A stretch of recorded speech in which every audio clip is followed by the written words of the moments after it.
Hello दोस्तों, I am Vivek Kumar Chaudhary. तो जैसे कि ये क्वेश्चन है, I member of joint family instituted a suit for partition of the joint family property against his father.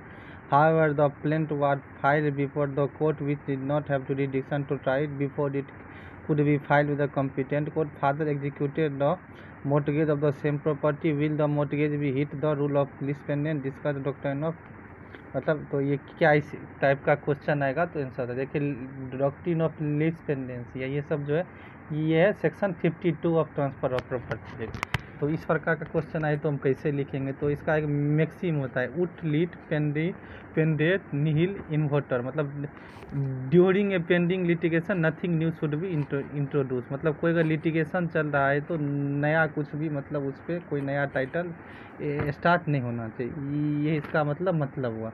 तो इतना आप लोग समझ गए। अब देखिए, इसको अगर प्रैक्टिकली समझे तो मान लीजिए ए और बी में केस चल रहा है तो कोई दिक्कत नहीं। अब मान लीजिए ये अगर डॉक्ट्रिन नहीं होता तो बी क्या करता, प्रॉपर्टी सी को बेच देता। तो ए को मान लो प्रॉपर्टी मिल भी गया तो ए अब फिर से सी से केस लड़े। अब सी क्या करता, डी को बेच देता। तो क्या होता, मतलब फिर जो है मान लीजिए ये जो सी से केस जल के जीतता तो डी के पास प्रॉपर्टी है। तो इस प्रकार क्या होता है, जो लिटिगेशन है चलते जाता तो एक को क्या है, कभी प्रॉपर्टी मिलता ही नहीं। इसलिए बनाया गया डॉक्ट्रिन ऑफ लीज पेंडेंट। तो अगर पेंडिंग में कोई लिटिगेशन है तो कोई भी नया राइट इंट्रोड्यूस नहीं होगा। इतना आप लोग समझ गए। अब आप देखिए, अगर आपका क्वेश्चन इस पे आए तो आप लोगों को सेक्शन 52 पूरा लिख देना है। इससे सेक्शन 52 लिख दोगे। अब सेक्शन 52 का इसेंशियल इंग्रेडिएंट कौन कौन सा है देखो। There must be pendency of a suit और प्रोसीडिंग।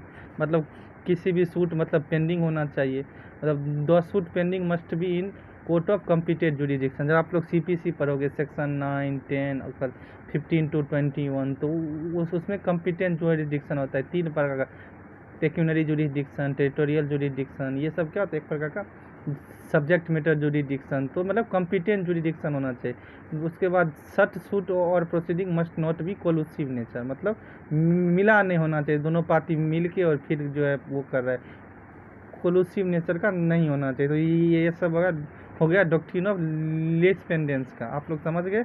इसके बाद जो है लीज पेंडेंस में का मतलब होता है कि अगर मान लो ट्रांसफ़र कर देगा तो वो जो आगे का ट्रांसफ़र होगा वो पूरी तरीके से वाइड नहीं होता है, बट होल्ड पे होता है। तब एग्जांपल से समझो, मान लो ए है, बी है और सी है। मान लो बी ने प्रॉपर्टी सी को मतलब ट्रांसफ़र कर दिया, तो ए या बी में एक ही सूट जीतेगा। तो मान लो ए ने जीत गया तो कोई बात नहीं, तब तो सी को प्रॉपर्टी नहीं मिलेगा। बट मान लो बी जीत गया तो बी क्या किया है, सी को पहले ही ट्रांसफ़र कर दिया है, तो बी को जो है प्रॉपर्टी सी को देना पड़ेगा। तो इसका ये मतलब होता है पूरी तरीके से वाइड नहीं होता है, बट होल्ड पे होता है। मतलब फ्यूचर पे अगर मान लो ए जीत गया तो कोई प्रॉपर्टी नहीं मिला, बी अगर सी को बेच दिया है तो होल्ड पे। अगर बी जीत गया तो भाई सी तुम प्रॉपर्टी ले लो। बट जो है ये होता है जो मतलब तुम जो है कर नहीं सकते हो, कर दिए तो जो खरीदा है वो अपना जाने। और तो उसका requirement of notice is not required.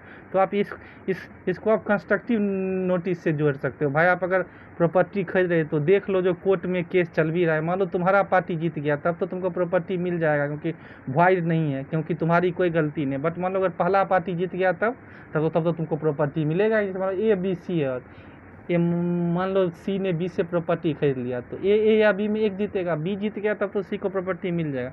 But अगर ए जीत गया तो तब तो सी का पैसा बर्बाद हो गया।